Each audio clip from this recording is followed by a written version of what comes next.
Welcome to Bones Bookshop. My name is Bones, and the story I'm sharing today is called Toxic Traits. You may have heard the sentence, "You're not the person I fell in love with." It's commonly known for being said in the midst of an argument in a relationship that's falling apart. Like most people, I never thought I would be in a situation like that myself. That was before I knew what it feels like when the person you love becomes toxic. And the person I fell in love with was a girl who was brighter than the sun, whose laughter filled the room, and who always had everyone's best interest in mind. At least when we first met, that's how I would have described her. So, how did such a bright, bubbly girl become something else? We met in high school. It was your cliché sitting next to each other in class. It started with borrowing pencils and sharing papers to passing notes. Silly things, such as what we hope will be served in the cafeteria, or how we hope band will stop playing the same song every Friday morning. Then I got the note, "Meet me at the park after school." I nodded, and she was suddenly very focused on the lesson for the rest of class. The end of the day arrived, and I gathered my belongings before heading to the park next to the school. I spot her sitting under one of the trees, searching through her bag. I walked up and nervously said, "Hey." She looked up and jumped to her feet. She seemed nervous herself. So, um, I've been trying to think of how to say this, but, I like you." She was looking at her hands. "And I was wondering if you like me too?" I was honestly stunned. Of course I like her. I couldn't think of anyone in our grade who didn't. Instead of saying that, though, I just nod my head, unable to grasp words. She smiles and grabs my hand. "So we're dating now, right?" I try to think of something cool to say in response to play off my overwhelming joy, but all I got out was "yeah," and we walked home together. And each day was like that. We would meet after school and walk home together. This was our routine until graduation. That day went by so fast, but I still remember the way she faced me, with her big blinding smile when she crossed the stage. How I ran up to her with a sunflower bouquet after the ceremony was over, and how in that school parking lot we promised we would both work hard and finally get a place together. And we did. After graduation, we both switched to full-time jobs and eventually got an apartment. It was great.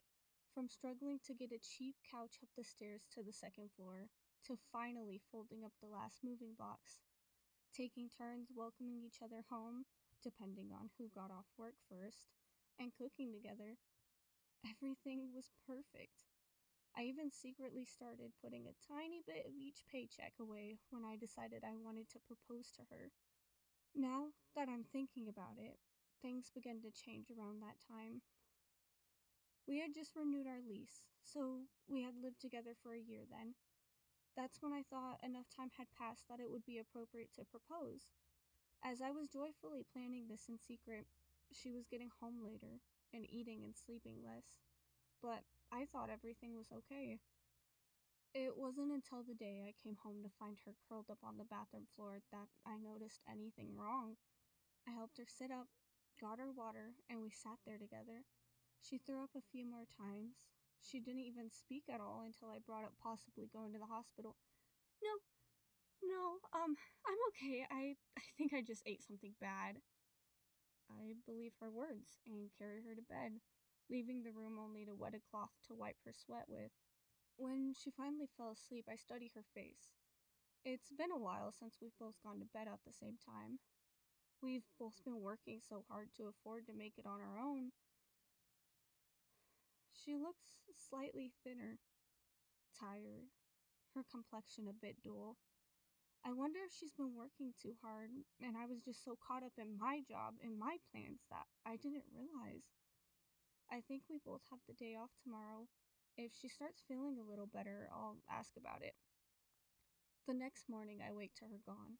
Checking my phone, I see a text letting me know she needed to complete inventory at work since she came home early yesterday, and she shouldn't be long. I decide to catch up on some of our chores while I wait. She got home a few hours later and seemed to be back to her bubbly self. I asked if she'd want to sit down and talk about yesterday, and she agreed. We sat at the kitchen table, and she told me how, since it's the busy season, the plant nursery has been struggling to maintain stock and keep up. And because of that, she's been stressed. And I remember asking if I could help in any way. She just said no. It's her job, and things will calm down eventually. So we left it at that. And things continued as they normally did. We both worked, and when we did have time together, we made the best of it. We even had time to make dinner together again, and we put on music and chose our task. She would prep the vegetables while I was working on cooking the meat. It was nice, listening to her sing along quietly, until she made a startled sound. I turned to see her holding her hand. I turned the burner off quickly and go to reach for her. She pulled away. I'm going to go rinse this off. She hurried to the bathroom, and I was a little speechless. I turned towards the cutting board and noticed a few drops of this greenish substance.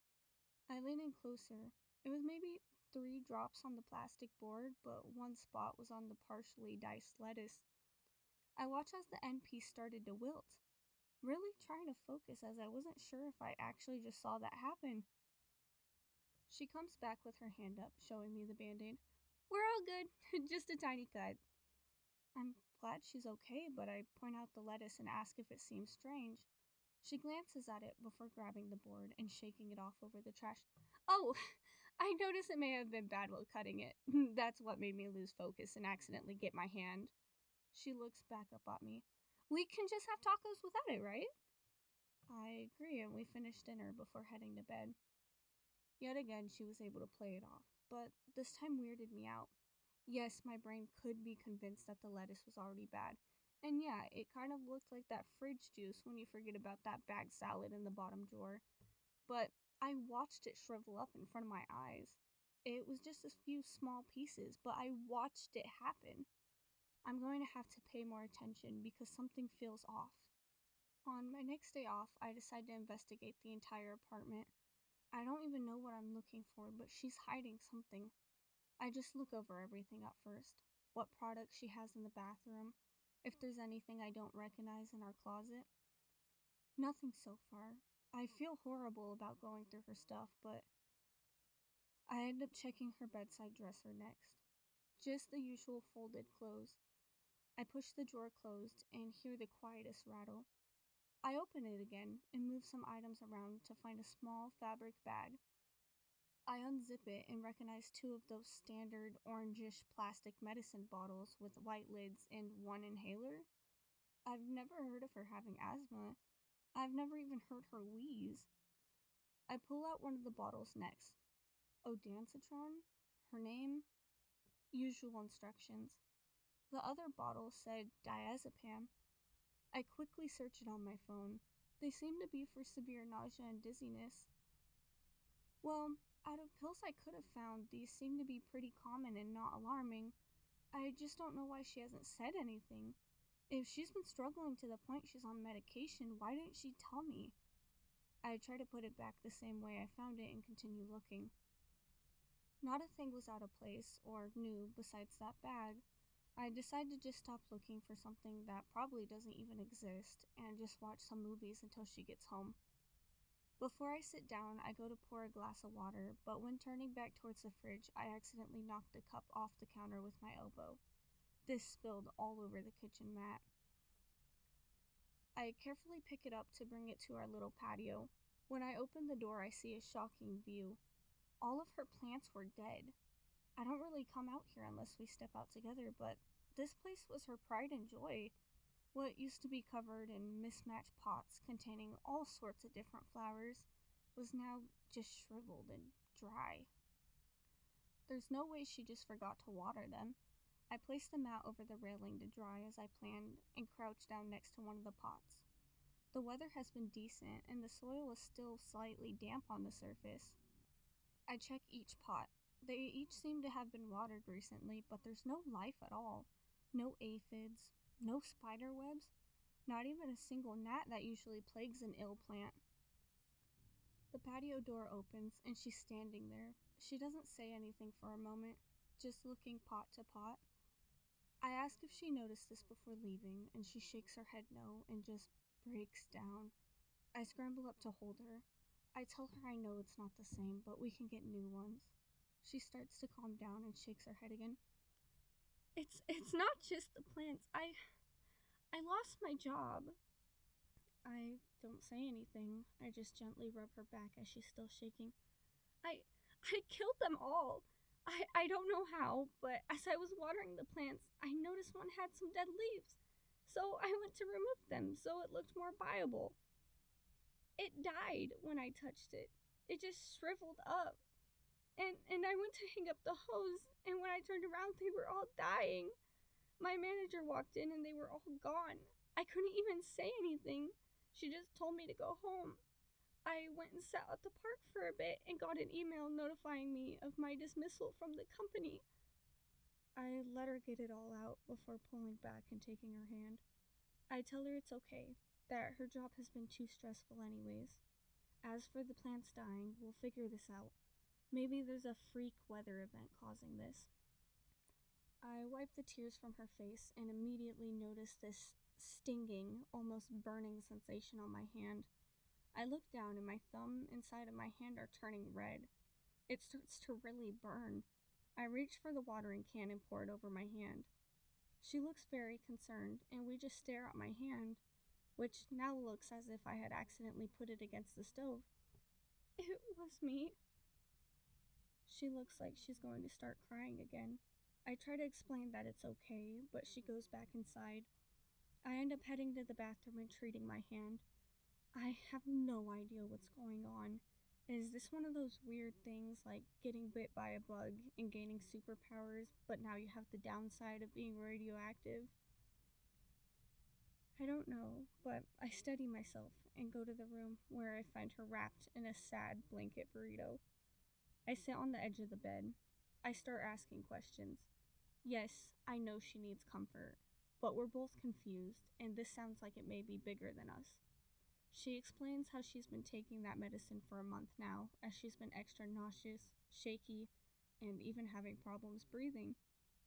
When I asked why she didn't tell me, she just said it didn't seem important. We keep talking things out, and she eventually comes out from under the blanket. We crossed bug bites off the list, as well as exposure to radiation, as that doesn't seem possible.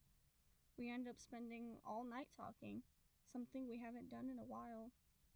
We came up with all kinds of theories, and we brought up the hospital, but both decided against it, in case this really was superhuman. We managed to take a small nap before my alarm goes off for work. I check if she's going to be okay, and she confirms she'll be fine. I head out, but the whole day I keep worrying about her. We might have to try doing some of our own tests when I get home, figure out what this is.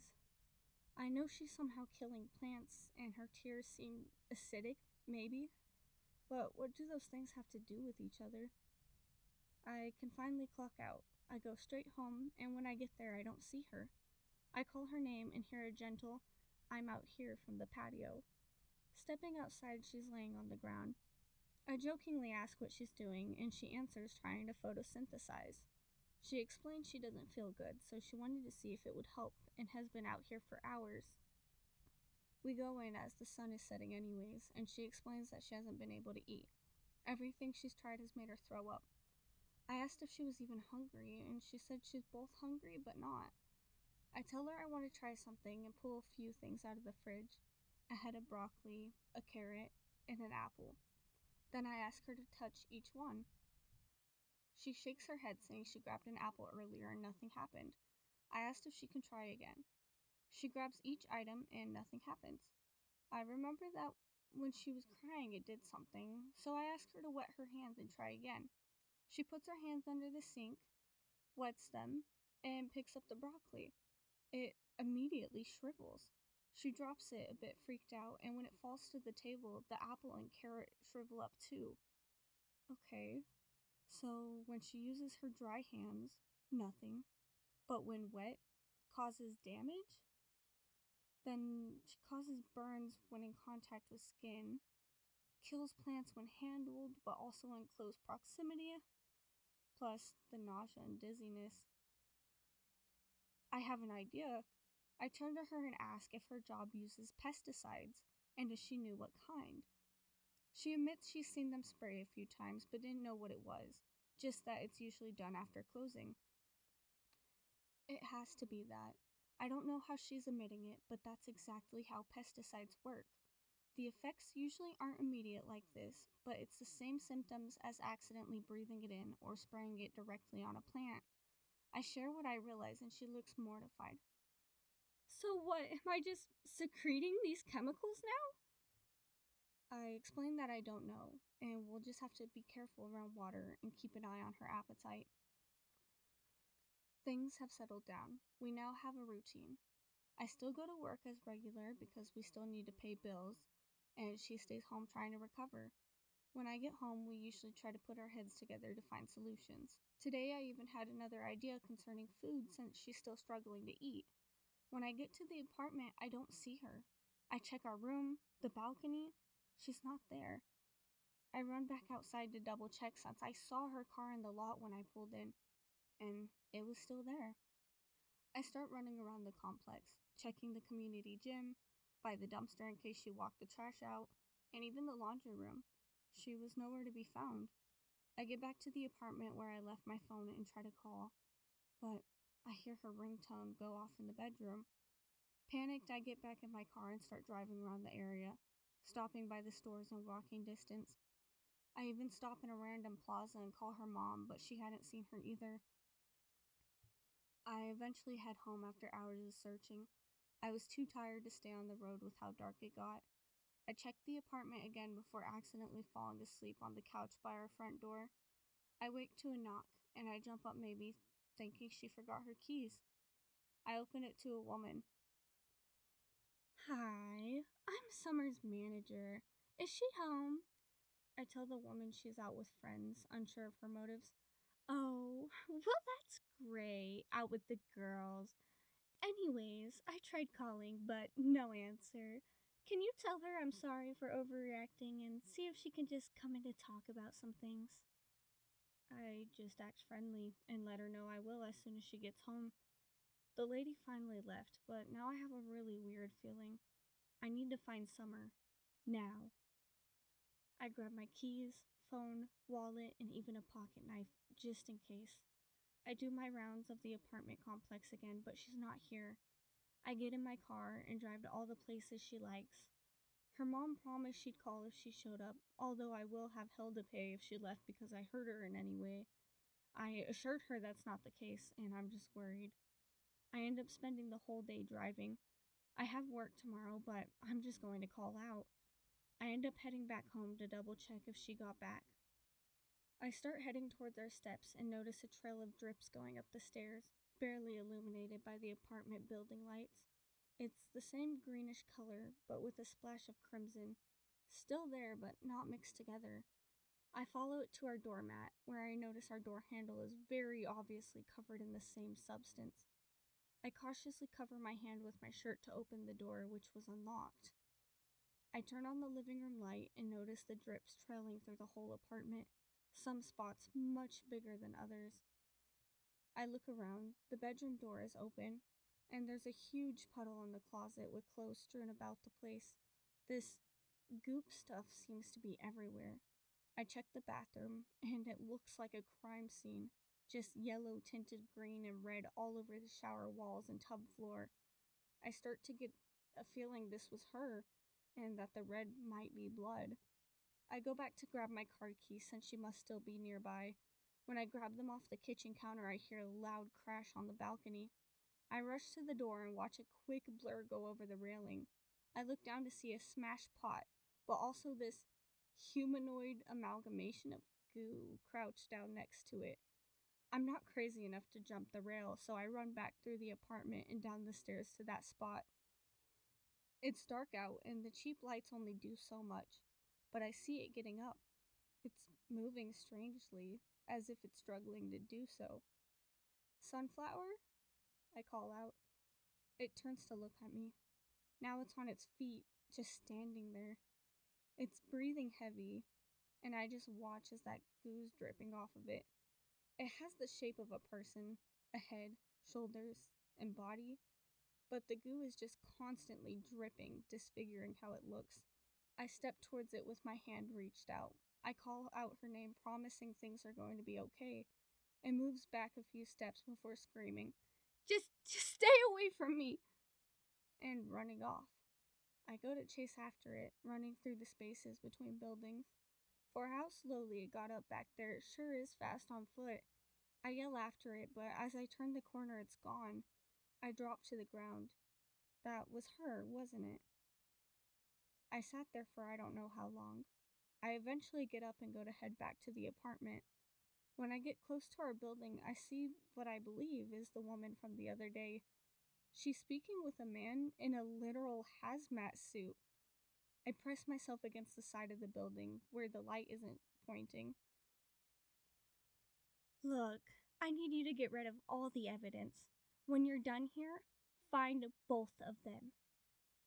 I don't even move from my spot, scared I'll be heard. I watch as she goes to her car and drives off. After I'm sure the man is in our apartment, I make a run for it. At that point, I had no idea what I would do. My girlfriend turned into a monster, for lack of better words, and now people are looking for both of us.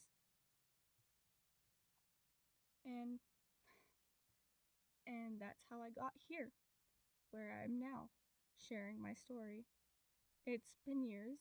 I've moved states more times than I can count, and I only use cash. I've seen my own face in the news several times now. Be on the lookout. Murdered his girlfriend. Armed and dangerous. All the big lines. Whoever is looking for us, they'll just have to keep trying. We're both okay. I haven't seen Summer yet, but I know she's watching me. I just know she's safe each time I open a door to see a single wilted sunflower. This one may have been a little confusing as my voice is female, but I did write this story from the perspective of a male character. Hopefully it sounded that way a little. But let me know what you think, and please join in on the next story. As always, thank you for stopping by.